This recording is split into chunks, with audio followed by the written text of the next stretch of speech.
स्वागत है आप सभी का मोटिवेशनल कहानियों में। आज की कहानी का शीर्षक है मनुष्य की कीमत। एक बार एक मनुष्य अपने आप को सबसे बेकार और हर काम में असफल मानकर भगवान से मरने की प्रार्थना करता रहता था।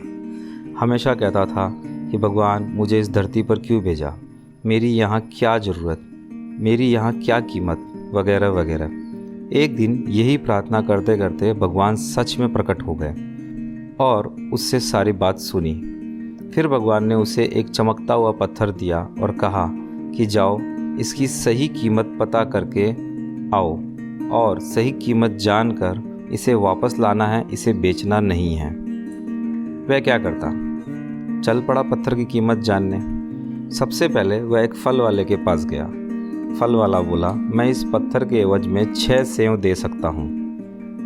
वह पत्थर लेकर अनाज वाले के पास गया।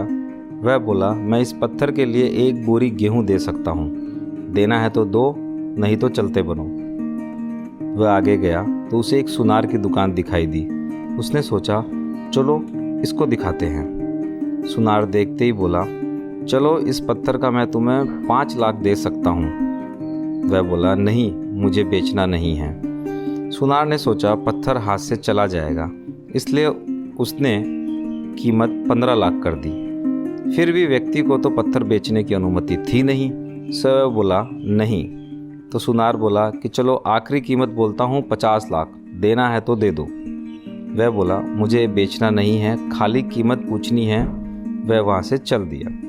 तभी वह एक हीरे जवाहरात का काम करने वाले व्यापारी के पास में पहुँच गया। व्यापारी पत्थर देखते ही उसे देखता रह गया। वह बोला, इसे खरीदने की कीमत इस धरती में किसी की नहीं है। यह अमूल्य पत्थर है, इसकी कीमत नहीं आंकी जा सकती। दोस्तों, यही है हमारी कीमत। समय और परिस्थिति के हिसाब से बदलती रहती है। कहीं 6 सेव, कहीं 1 किलो गेहूं, कहीं 50 लाख, तो कहीं अमूल्य।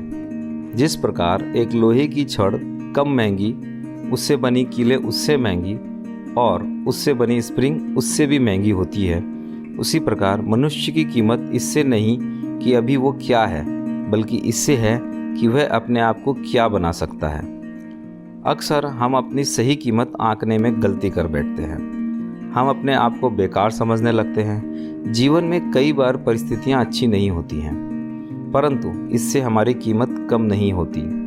हमें हमेशा अपने आप में सुधार करते रहना चाहिए और अपने सही स्थान और सही कीमत प्राप्त करने की दिशा में बढ़ते रहना चाहिए। धन्यवाद।